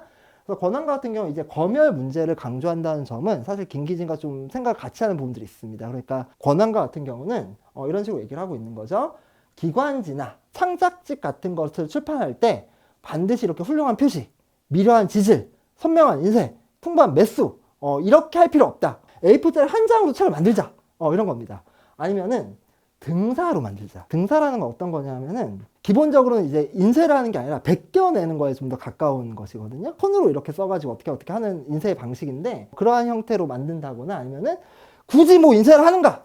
원고 초본을 서로 돌려보는 형태로서 우리가 문학을 할 수 있다. 전통적이고 합법적인 채널들 이런 것들에 기반한 그런 문학 생산과 유통 대신에 조금 소규모의 게릴라적인 그리고 또 때로는 비합법적이라고도 할 수 있는 새로운 문학 텍스트 생산과 유통의 경로를 만듦으로써 프로 문학의 대중화라는 것을 시도해 볼 수가 있다. 이런 식의 이야기를 하기도 하였습니다. 이런 것들이 이제 무산자파의 비판의 이제 주요 어떤 논자들의 주장이라고 할 수 있는데요. 그렇다면 이러한 무산자파의 비판은 그 의미와 한계가 어떤 것인지 한번 살펴보도록 하겠습니다. 첫 번째, 무산자파의 어떤 주장이 가지고 있는 어떤 의미는 김기진의 약점과 곧바로 연결이 되는 거라고 얘기를 할 수 있는데, 그러니까 이 김기진과 같은 경우는 어떻게 보면 이미 자신에게 주어진 미디어와 문학적인 형식들 이런 것들에 굉장히 많이 의존하고 있는 경향이 있다라고 이야기를 할 수가 있어요. 그러니까 어떻게 보면은 문학이란 결국 뭐 신문 잡지를 통해 발표돼야 돼. 아니면 문학이란 결국 소설이나 시야 이런 식의 고정관념으로부터 벗어나지 못하는 상황이라고 이야기를 할 수가 있겠죠. 그런 상황 속에서 이 무산자파의 비판이라는 거는 정치 운동과 문학이라는 것을 굉장히 적극적으로 결합시키는 과정 속에서 문학의 미디어와 문학적인 형식과 같은 것들을 전혀 새로 좀 급진적으로 주장하고 있는 측면들이 있습니다. 그래서 아까 이제 권한의 견해 같은 것을 우리가 잘 볼 수 있었지만 비합법적인 미디어를 포함하는 새로운 대중적인 문학과 미디어 이런 것들을 지금 모색하고 있는 거죠. 소설을 우리가 반드시 책 한 권을 쓸 필요가 없다. 한 페이지짜리 소설을 잘 써서 보급시켜도 되지 않는가. 이런 식의 어떤 생각들 이렇게 이 문학과 그 미디어들에 대한 새로운 상상을 통해서 그것들을 이제 갱신해 나가려는 노력들 이런 것들을 지금 이 무산자파의 비판은 보여주고 있다라는 점, 그 점을 강조할 수 있을 것 같습니다. 하지만 이 무산자파의 활동 공간은 어디였습니까? 동경이었습니다. 동경이 어떤 곳이라고요? 상대적으로 자유로운 곳이었죠. 그렇다면은 이러한 문학적 미디어의 갱신이 정치 운동과의 적극적인 결합을 통해서 이루어진다라고 할 때 식민지 조선에서도 이러한 비합법적인 정치 운동, 조직 운동 이런 것들을 할 수 있는 공간이 과연 열려 있었을까? 여기에 대해서 질문을 던지면 아마 무산자파들도 사실은 아주 자신있게 할 수 없지 않나? 이런 생각을 해볼 수도 있을 것 같습니다. 두 번째로, 아까 이제 김기진과 같은 경우는 대중들을 굉장히 좀 수준 낮은 존재, 교양 없는 존재로 바라보면서 그들을 기본적으로 마르크스주의 사상이 이렇게 주입되어야 되는 그런 존재로 좀 바라보고 있다고 얘기를 했는데요. 무산자파의 경우는 대중 스스로의 자발성과 역량에 대한 믿음을 어느 정도 가지고 있습니다. 왜 그러냐면은 무산자파는 결국 적극적인 정치 운동을 통해서 프롤레타리아 대중 스스로의 정치적 의식이 높아지는 상황이 없이는 정치적 의식의 향상이 없이는 프로문학의 대중화가 결코 성립될 수 없다는 생각에 기초하고 있기 때문이죠. 결국 그래서 이 무산자파가 생각한 프롤레타리아 문학이라는 거는 이런 프롤레타리아 전위의 시각을 통한 현실의 파악을 통해서 이 프롤레타리아 문학, 자백이 프롤레타리아 문학이 만들어질 수 있다라고 생각을 한 거죠. 그리고 우리는 이러한 관점, 프롤레타리아 전위의 활동과 같은 것들을 이제 강조하는 관점을 저희는 볼셰비키화라는 이름으로 명명을 하기도 하고요. 그래서 실제로 이런 볼셰비키화의 방향이라는 거는 1930년 이후에 이들 무산자파가 카프 문학 운동의 주도권을 잡으면서 제2차 방향 전환 이후 카프 문학 운동의 주류적인 경향이 되기도 합니다. 그래서 논리적 근거를 가지고 대중 스스로의 자발성과 역량에 대한 믿음을 보여주고 있다는 점, 이 점을 이제 무산자파의 어떤 비판의 의미라고 얘기할 수 있는데, 여기서 또 고민이 되는 거는 이들이 결국 강조하고 있는 거는 정치 의식의 향상을 통해서 의식이 향상된 프롤레타리아 전위에 해당하는 노동자, 농민들을 만들어야 된다. 이제 이런 얘기를 하고 있는 거죠. 근데 지금 현재의 상태에서 없는 거라고 할 때 우리가 어떤 사람을 보고 이 정치의식이 향상되었다라고 얘기할 수 있고, 네, 이 프롤레타리아 전위는 어떠한 사람이 되어야 된다라고 얘기할 수 있을까요? 결국 이러한 프롤레타리아 전이라는 것이 있고 만들어야 되며 이제 이러이러한 사람들을 프롤레타리아 전이라고 이야기를 한다. 이런 식의 관점이 사실은 현실에는 존재하지 않는 다분히 관념적인 견해일 수도 있어요. 그게 아니라 그러면은 이를테면 레닌과 같은 이론가가 이제 얘기한 프롤레타리아 전이라는 개념을 그대로 수용해가지고 프롤레타리아 전이는 이러이러해야 된다라고 내 맘대로 이야기해버리는, 결국 독단적으로 이야기해버리는 그런 상황을 만들 수도 있습니다. 이러한 점에서 사실은 이들 무산자파의 비판 역시 여러 가지 측면에서 어느 정도의 한계를 가지고 있는 견해다라고 이야기를 해볼 수는 있을 것 같습니다. 지금까지 이렇게 그 김기진과 무산자파의 카프 문학 대중화에 대한 서로 다른 생각들을 좀 살펴보았는데요. 뭐 이런저런 논의들도 있고, 뭐 양자의 견해는 좀 팽팽히 맞서는 부분도 있고, 그 중에서 어느 쪽이 좀 더 그럴듯하다, 이렇게 좀 얘기하기 어려운 부분도 있습니다. 네, 여러분들은 좀 양자택일을 한다면 어느 쪽일까요? 저는 좀 궁금하기도 한데요. 어쨌든지 간에 이러한 대중화 논쟁은 1930년의 상황 속에서는 이제 어느 정도 종료가 됩니다. 한 1930년까지 활발하게 이제 대중화 논쟁이 벌어지다가 1930년 이후의 카프 문학 운동이라는 거는 노동 대중 독자들에게 다가가기 위한 다채로운 미디어와 문학적 형식을 실험해 봅니다. 미디어와 문학적 형식을 실험할 수 있게 만들었던 동력 중 하나가 바로 그 직전에 있었던 대중화 논쟁이라고 이야기를 할 수가 있겠죠. 뭐 여러 가지 사례들이 있습니다. 뭐 카프 연극 분야에서는 이제 이동 극장이라고 해가지고 극장에서 연극을 하는 게 아니라 직접 이렇게 극단을 이렇게 가설 무대를 싣고 뭐 농촌 현장 이런 데 찾아가가지고 공연을 하는 뭐 이동 극장 같은 형식도 있었고, 뭐 여러 가지 형식이 있었는데, 오늘은 이제 그 대표적인 사례 중 하나로 먼저 이제 벽소설이라는 것부터 한번 소개를 해보도록 하겠습니다.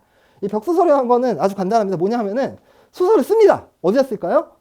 벽에다 씁니다. 그러니까 벽소설이라는 거는 이 노동 대중들이 모이는 공공장소에 벽보의 형태로 부착하는 소설인데, 일반적으로는 이 벽소설은 분량이 대단히 짧아야 됩니다. 이게 가장 이제 핵심적인 특징이 되는데, 그래서 이런 식의 벽소설이라는 것을 만들어 가지고 사실 그 소설을 즐길 만한 어떤 여가나 개인적인 공간이 없는, 혹은 지나치게 긴 소설을 읽기 어려워하는 사람들이 공동으로 같이 모여서 소설을 읽을 수 있게끔 하는 그런 것들을 만들어 보자, 이런 식의 노력들이 나타난 아주 재미있는 사례라고 얘기할 수 있습니다.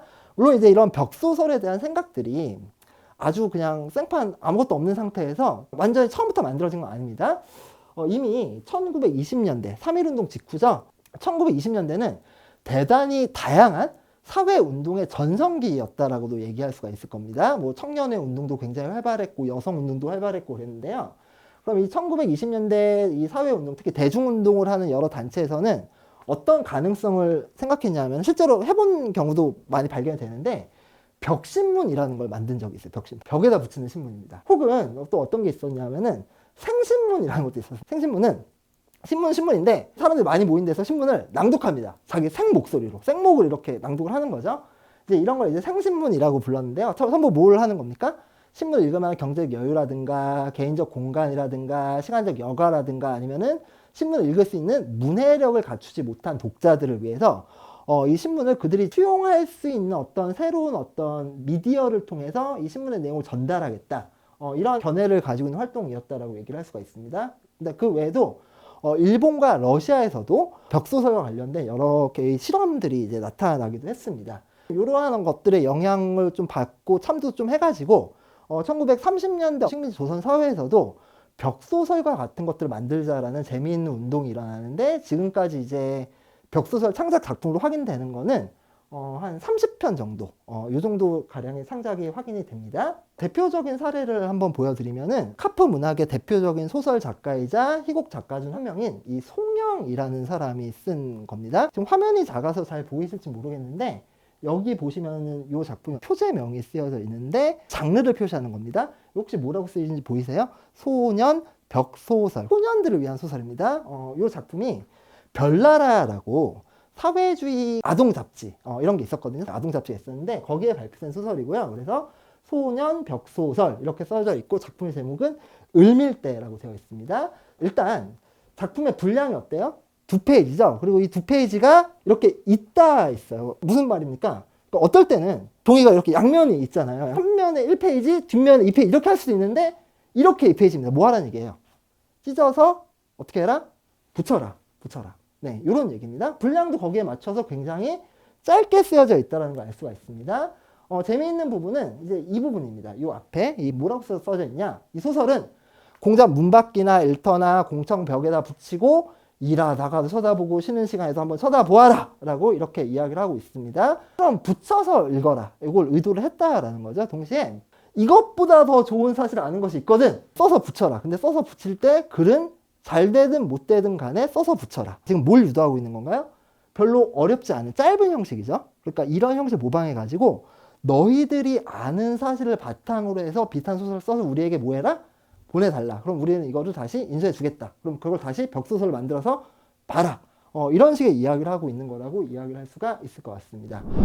방금 보여드린 작품은 이제 제목이 한자로 쓰여져 있어가지고 을밀대라는 작품 제목입니다. 을밀대는 유명한 건물인데 어디에 있는 건가요?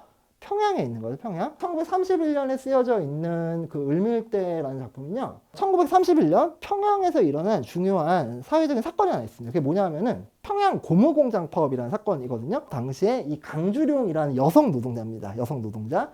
이 여성 노동자가 이렇게 고공농성을 한 게 굉장히 큰 화제가 되었었거든요. 그래서 이 작품은 그냥 그걸 소재로 하고 있습니다. 그러니까 아무튼 한 여성 노동자가 높은 데 올라가서 시위하는 얘기예요. 어떻게 보면 좀 그래요. 허구화라고 할 수 있는 부분들이 거의 없습니다. 다분히 뭐 사람 이름 정도 바꿨지만은 굉장히 간단한 구성을 가지고 있고 논픽션적인 성격을 가지고 있습니다. 동시에 현실에서 일어났던 평양 고무공장 파업이라는 사건, 즉 현실의 대중운동이라는 것이 이 작품의 독자들이 이 작품을 쉽게 이해하기 위한 직접적인 컨텍스트, 문맥으로서 환기가 되고 있는 측면들도 있습니다. 이러한 성격을 가지고 있는 작품이고요. 동시에 이 작품은 문체에 있어서 좀 리듬감을 주거든요. 예를 들면 이런 문장이 있습니다.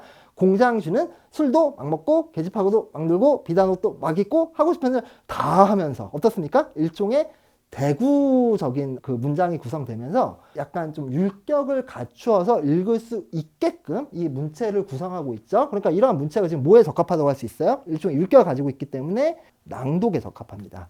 그러면 이 낭독에 적합하다는 건 어떤 의미를 가지고 있어요? 이를테면 지금 우리 모두가 식민 조선입니다. 의무교육이 없습니다.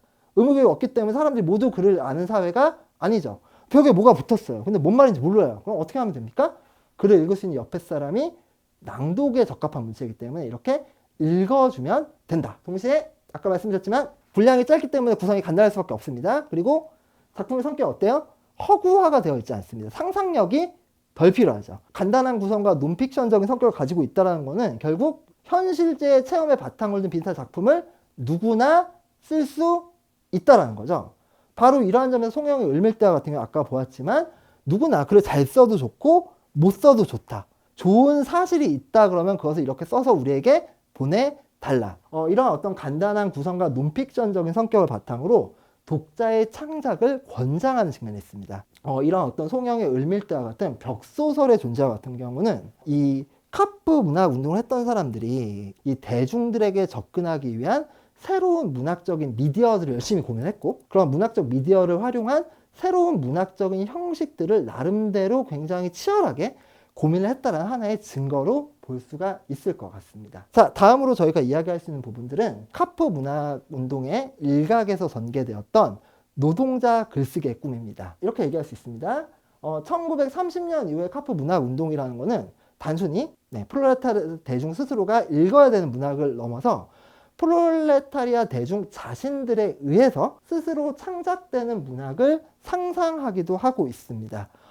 이런 사례를 볼 수 있는 거는 이제 김남천은 이제 프로문학을 대표하는 작가 중에 한 명인데요.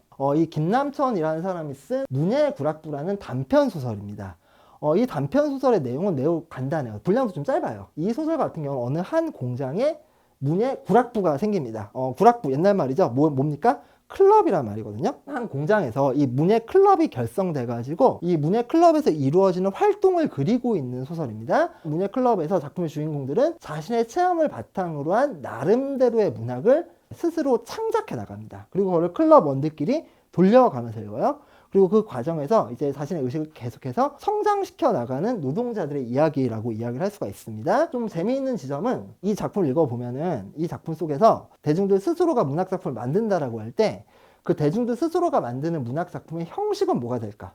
이런 문제에 대한 상상이 있다라는 건데요. 그러니까 이 작품 속에 등장하는 문예구락부에서 활동한 노동자들은요, 이제 글을 써오는데 그 글을 근대 문학의 허구적인 양식으로서의 근대 자유시나 아니면은 허구적인 근대 소설 이런 것들을 쓰지 않습니다. 그 대신 이들이 쓰는 건 어떤 걸까요? 노래. 이 노래는 또 어떤 경우에는 기존에 존재하는 노래의 가사를 바꿔 부르는 거, 이런 것들, 아니면은 감상이라고 명명을 하고 있는데 이 작품 속에서 이건 뭐냐 하면은 그냥 허구적인 거 없이 자기의 생활의 체험을 사실적으로 기록하는 글, 이런 것들을 이 문예구락부에서 이제 감상이라는 표현으로 하고 있는데 이런 것들이 이제 문학 형식으로 이제 제시가 되고 있는 겁니다. 이 작품 속에는. 그러니까 이 작품 속에서도 카프 문학 운동이 새로운 문학적 미디어에 대응되는 노동자들이 접근 가능한 충분한 어떤 교육을 받지 못하고 충분한 문해력을 갖추지 못한 글을 읽고 쓰는 능력을 갖추지 못한 노동자들이 접근 가능한 새로운 문학적인 형식들을 고민하는데 좀 많은 관심을 기울였다라는 점, 이 점을 저희가 이야기를 해볼 수가 있을 것 같습니다. 재미있는 지점은 김남천의 문예구락부의 이 제일 마지막 부분에서 이런 얘기가 나온다라는 겁니다. 후기, 네, 소설의 어떤 후기 같은 거예요. 이것은 속 문예구락부라는 제목으로든지 딴 이름으로든지 이제 더 후속편에 나올 예정인데 그 후속편은 그 작품의 후속편이라는 건 누가 써야 되는 거예요? 작가가 써야 되는 겁니다. 지금 여기서는 뭐라고 하고 있습니까? 이거는 인호와 동무 등의 인물들에 의해서 발전된 이야기다. 그러니까 이 작품의 후속편이 나오려면은 이 작품 속에서는 상상의 형태로만 제시가 되고 있는 문예구락부라든가 그 속에서 활동하는 주인공 인호라든가 아니면 기타 다른 등장인물들의 실제의 활동이 있어야 이 작품의 후속편격의 작품이 나올 수가 있다. 즉, 이 김남천이 이 문예구락부라는 작품을 쓰면서 이 문예구락부를 현실 속에 존재하는 문예클럽 같은 것, 대중들 스스로의 글쓰기 운동, 이런 것들로까지 발전시켜 나갈 수 있는 가능성들, 단순히 허구의 영역에 멈추지 않고 이러한 지점들이 이제 김남천의 문예구락부의 성격이라고 얘기할 수 있는데요. 프롤레타리아적인 대중운동의 전개 과정 속에서 프롤레타리아 대중 스스로의 독자적인 미디어와 네트워크에 의한 새로운 형태의 문학에 대한 꿈을 담고 있습니다. 이러한 꿈이 실제로 실현되지 않았던 것일까? 김남천 혼자만의 꿈이었을까? 이러한 부분들은 사실 조금 더 면밀한 조사가 필요합니다. 그러니까 문예구락부가 단순한 상상에만 머무르고 있었던 것인가? 이 지점을 한번 생각해 볼 필요도 있을 것 같은데요. 이와 관련해서 카프 문학 운동과 직접적인 관련은 없지만 울진적색 농민조합 운동이라는 사건이 있었습니다. 31년부터 34년까지 이렇게 벌어졌던 활동이 있었고 34년에 이제 일본 경찰에 검거돼가지고 일망타진당한 사건인데, 일단 이 울진적색 농민조합 운동에서 저희가 좀 재미있게 볼 수 있는 부분 중에 하나는 이 사람들이 기관지를 내는 일에 그렇게 관심을 가졌다라는 겁니다. 왜 굳이 기관지가 필요했을까? 근데 그 기관지를 어떻게 만드냐면요, 이들에게는 당연히 인쇄기가 없었습니다. 심지어 등사하기도 없었습니다. 그럼 어떻게 하냐면은 원고를 모집을 해요. 원고를 모집한 다음에 그 원고를 베꼈습니다. 어떻게 베꼈느냐면은 이 먹지 같은 거 있잖아요. 이런 걸 깔고 2장을 깐 거죠. 그리고 그 위에다가 무거운 펜, 골필이라는 것이 있습니다. 그 골필을 베껴 쓰는 겁니다. 그럼 이렇게 한 번 베껴 쓰면 몇 부의 기관지 원고가 나옵니까? 2부가 나오는 거죠. 그럼 그 2부의 기관지를 만들기 위해서 원고를 모집하고 그 원고를 베껴 쓰는 노력을 아끼지 않는 모습들이 나와요. 굉장히 좀 인상적인 광경이라고 저는 생각을 하는데요. 나중에 이제 이분들이 경찰에 의해서 검거당하면서 기관지 원고 같은 것도 이제 압수가 되거든요. 그러면은 이 압수된 기관지 원고에서 저희가 흥미롭게 볼 수 있는 부분은 조합 운동과 관련한 여러 가지 문건뿐만 아니라 뭐가 있냐면 소설 2편이 포함되어 있어요. 한국어로는 못 읽습니다. 왜? 일본이 이렇게 압수해가지고 재판 자료에 포함시킨 거거든요. 증거로서. 그러니까 당연히 재판 자료니까 뭘로 되어 있을까요? 일본어로 번역된 게 남아 있습니다. 김남천이 상상했던 프롤레타리아 대중 스스로에 의한 글쓰기와 문학 창작이 단순히 김남천의 꿈에 그치는 것이 아니라 조직적인 농민운동과 같은 것들을 시도했던 사람들에 의해서 실제로 이렇게 실험되고 이루어졌던 것이라는 것을 보여주는 좀 하나의 흥미로운 사례라고 이야기를 할 수가 있을 것 같습니다. 자, 이게 이제 그 아까 제가 말씀드린 울진 적색 농민조합 사건에서 압수된 기관지 원고인데요. 압수돼가지고 일본어로 번역된 겁니다. 여기 잘 보시면 소설이라고 쓰여져 있습니다. 소설이라는 거예요. 소설. 제목은 사회주의자의 일생입니다. 경찰 기록에 의하면 이걸 쓴 거는 핵심 관계자였던 최학소라는 인물입니다. 저희는 잘 모르는 사람인데 어쨌든 노동자 스스로에 의한 글쓰기의 사례와 같은 것들, 것들, 이런 것들이 실제로 존재한다라는 거 저희가 기억하고 넘어가야 될 부분인 것 같습니다. 네, 지금까지 이 카프의 대중화 논쟁으로 출발해가지고 대중화 논쟁 이후 새로운 문학적인 미디어와 문학적 형식을 통해서 카프 문학 운동이 대중들을 위한 혹은 대중들 그 스스로에 의한 새로운 문학을 상상하는 과정까지를 살펴보았습니다. 이제 슬슬 정리를 해보아야 할 때가 된 것 같은데요. 먼저 오늘의 중심적인 이야기였던 카프의 대중화 논쟁이라는 것은 지금까지는 기본적으로 경성 중심의 카프 지도부와 도쿄 지부의 무산자파 사이의 운동 노선 차이가 표면화가 되면서 이후 카프의 제2차 방향전환, 흔히 볼셰비키화라고 불리는 카프의 제2차 방향전환에 영향을 미친 사건으로 설명되는 경향이 짙었습니다. 어떻게 보면 조직론이라든가 운동론이라든가 이러한 관점에서 지금 대중화 논쟁이라는 것을 설명을 했죠. 하지만 동시에 제가 볼 때는 혹독한 정치적 검열과 억압 속에서 엘리트 중심의 문학을 벗어나서 당대에 가장 소외된, 또 충분히 배우지 못한 당대 가장 소외된 자들로서의 대중의 문학이 어떻게 만들어질 수 있는지에 대한 당대 카프 문학의 치열한 고민을 보여주는 것이기도 했다라고 저는 생각을 합니다. 대중화 논쟁에서 불거지고 있는 김기진과 무산자파 사이의 견해는 어느 쪽이 옳다고 쉽게 말할 수는 없지만 각기 다른 방향에서 대중적인 프롤레타리아 문학이라는 것이 어떻게 만들어질 수 있는가에 대한 나름대로의 가능성들에 대한 상상을 보여준다라고 이야기를 해볼 수가 있을 것 같습니다. 김기진의 경우라면 이렇게 얘기를 할 수가 있죠. 그동안 이제 무가치한 것으로, 의미가 없는 것으로, 굉장히 저급한 것으로 취급되던 대중 문학이라든가 문화 영역의 존재 자체를 우리에게 좀 보이는 것으로 만들고, 이런 영역이 왜 존재하고 대중문학과 문화적인 영역의 의미와 가치가 어떤 것인가, 여기에 대해서 좀 상세한 사유들을 제시했다라는 점, 이런 점에서 저희는 이 김기진의 대중화론의 1차적인 의미를 좀 생각해 볼 수 있을 것 같습니다. 동시에 김기진은 통속문학, 대중문학으로부터 무엇인가를 배우는 과정에서 프롤레타리아 문학이 조금 더 성장할 수 있음을, 조금 더 대중화될 수 있음을 이야기를 했고요. 그러한 과정 속에서 시대가 바뀌어도 여전히 어느 정도 그 영향력을 가지고 남게 되는 문화적인 영역의 자율성과 연속성에 대한 인식을 바탕으로 이 문학사적 전통에 대한 인식을 도출하고요. 이것은 나중에 1930년대 후반에 이르러서는 카프에 참여한 사람들, 김기진과 이마가 중심이 되겠습니다만은 한국의 근현대 문학사가 새롭게 쓰여질 수 있는 하나의 어떤 계기가 된다라고 이야기를 할 수가 있을 것 같습니다. 무산자파의 경우는 김기진과는 조금 다른 지점에서 의미가 있다라고 이야기를 할 수가 있을 것 같습니다. 무산자파의 대중화론에 대한 비판에 있어서는요, 이들이 실천적인 운동의 과정 속에서 그들에게 주어졌던 문학적 형식과 그 미디어의 경계를 해체하고 갱신함으로써 새로운 어떤 문학적인 미디어와 문학적인 형식에 대한 급진적인 상상들을 시도하고 있다라는 점, 이 점에서 사실 이 무산자파들의 굉장히 좀 재미있는 상상력과 같은 것들을 저희는 조금 강조해 볼 수가 있을 것 같습니다. 동시에 무산자파의 경우는 그 대중의 문화 영역에 깊은 관심을 가지면서도 결국에는 대중들이 굉장히 교양 없다, 무식하다, 배워야 된다, 이런 식으로 생각했던 김기진과는 달리 대중들 스스로의 자발성과 역량의 기초에서 그들 스스로가 문학을 만들어낼 수 있는 그러한 가능성까지 상상을 했고요. 우리는 그 가능성의 한 극단을 김남천의 소설과 같은 것에서 볼 수가 있다라고 얘기를 해볼 수가 있을 것 같습니다. 이제 벽소설이라든가 아니면은 노동자 글쓰기의 사례와 같은 것을 봤듯이 카프의 이러한 대중화 논의는 이후 카프 문학 운동에 있어서 다양한 문학적 형식의 실험과 상상을 통해서 구체화가 되면서 한국 문학의 전통 속에서 저희가 좀 흥미롭게 생각하고 또 부분적으로 좀 활용해 보겠다라고 생각할 수 있는 새로운 문학적인 자산들을 더해준 측면들이 있다라고 생각을 합니다.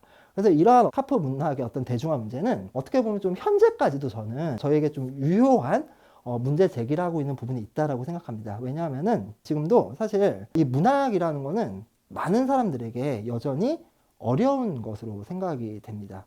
당장 저부터 문학을 거의 30년 정도 연구를 해왔는데 여전히 저한테도 문학은 좀 어렵다라고 생각이 됩니다. 또 다른 한편으로는요, 문학이 우리들에게 어렵다라고 생각되는 경우는 여전히 우리의 문학이 글을 잘 읽고 잘 쓰는 사람들에 의해서 만들어져 가지고 사실 이제 그러한 사람들만을 대표하고 재현하는 성격을 여전히 어느 정도 가지고 있다라는 점도 저희가 좀 생각을 해볼 수가 있습니다. 즉 한국 문학의 주요한 작가들과 조금 다른 종류의 사람이라고 할 때 나와 같은 사람들을, 즉 나 스스로를 대표하고 재현하고 있는 문학, 그런 문학을 우리 모두는, 각자는 가지고 있는 가 없는가, 이런 식의 질문을 던져볼 수도 있을 것 같습니다. 근데 만약에 우리가 여전히 우리 스스로를 대표하고 재현할 문학을 가지 못하고 있고, 그것이 나뿐만 얘기가 아니라 또 많은 사람들의 이야기라고 한다 그러면요, 이 카프 문학의 대중화 문제, 가장 소외된 자들, 심지어 읽고 쓸 수 없는 사람들에게